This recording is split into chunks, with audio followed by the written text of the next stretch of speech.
SpaceX insane Raptor engines power the Starship that Musk is taking to Mars. What makes them so good, and why are they called the king of rocket engines? This is a sneak peek into the insane engineering of SpaceX Raptor engine. The Starship is nothing without its Raptor engines. They produce the thrust to help the Starship escape the Earth's gravitational pull, and propel it on its interplanetary journeys. The thrust they produce has to be enormous, as the Starship is meant to lift heavy payloads of up to 100 tons. This is important if Musk's dream of planting people on Mars is to materialize. All the stuff necessary for life will be transported to the planet by the Starship. SpaceX is not short of powerful rockets. Part of its roster of spacecraft is the Falcon 9, which is partially reusable. It is capable of blasting payloads up to 22,800 kilograms to low Earth orbit. Falcon 9 is powered by the Merlin engine, developed in-house by SpaceX. However, the Starship needed something more powerful. And SpaceX decided to build a new engine, naming it the Raptor with the design. SpaceX is introducing lots of insane concepts that few rocket companies have tried. The result is a beast masquerading as a rocket engine. Each Raptor engine weighs about 1.5 tons and will supply 230 tons of thrust-to-weight ratio to the Starship. The engine itself is evolving, with Raptor 2 now deep into testing at SpaceX's McGregor test site. Raptor 1 already sported 185 t of thrust. However, with Raptor 2, that increases to 230 t. Raptor 2 is also greatly simplified while increasing thrust. Half the cost at more thrust, Musk added. The current peak thrust R2 operated at is 247 tons, so SpaceX is confident 250 t will be achieved, which is, obviously essential to making SS work. The visual changes between Raptor V1 and V2 are apparent, with less cabling and plumbing around the engine. While it's easily visible around the entire engine, the turbopump appears to have been shrunk in size, and the plumbing has been consolidated.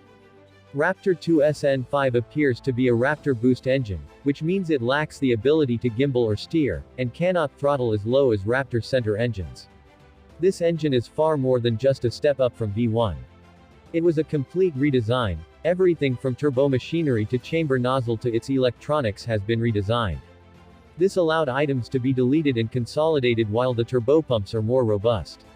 Citing his dislike of flanges, many have now been converted to welds. At high pressures and cryogenic temps, flanges are a nightmare, Musk noted. 700 to 800 bar in places, 11,000 psi, going to welded from flanges is helpful. Musk also noted that the preburner controllers have moved to boxes, rather than being all over the engine. This allows future changes to the point where Raptor will not need a shroud. This will reduce its mass and stop being a pain in the ass, especially for gimbaling engines, for Musk. With more deletion and integration, the engine will be flameproof, and losing shrouds is a good mass saving. Probably can operate at 330 bars sustained in the main chamber, without having the pre-burner pressure be too high.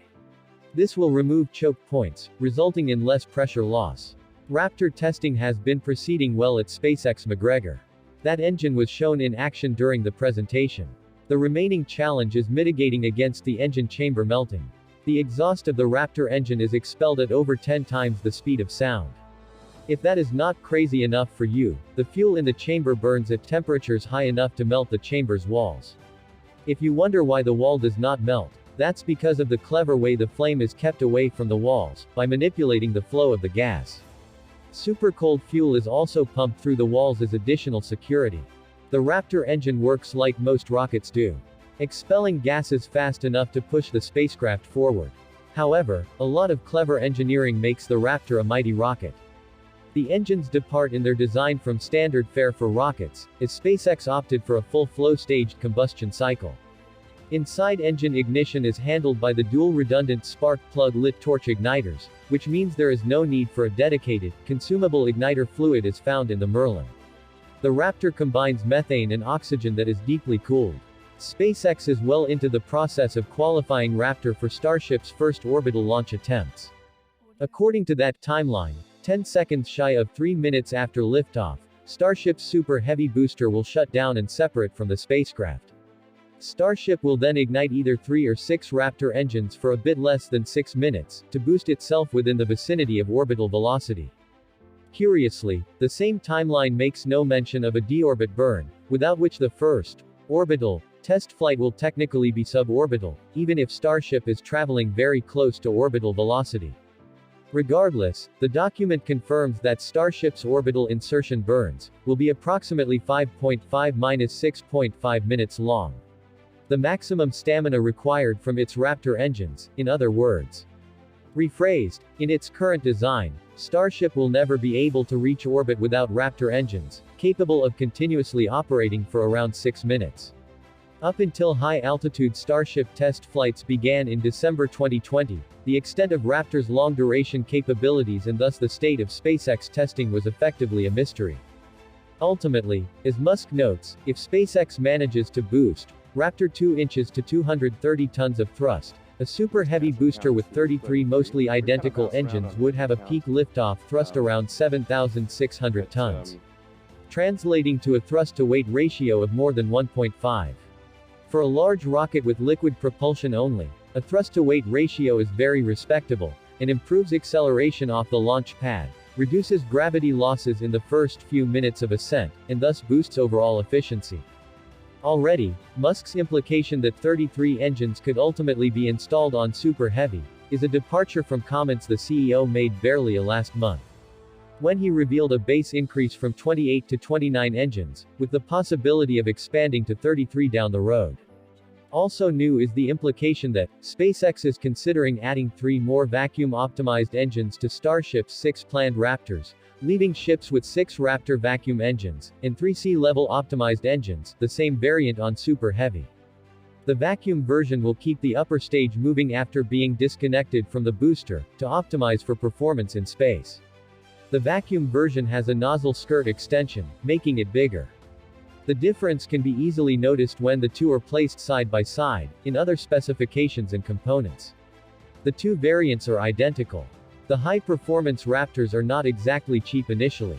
Each engine cost SpaceX $1 million to build, but SpaceX is working on cutting it down to $250,000 a pop. The cost is significant to Musk as he tries to make interplanetary trips affordable to everybody.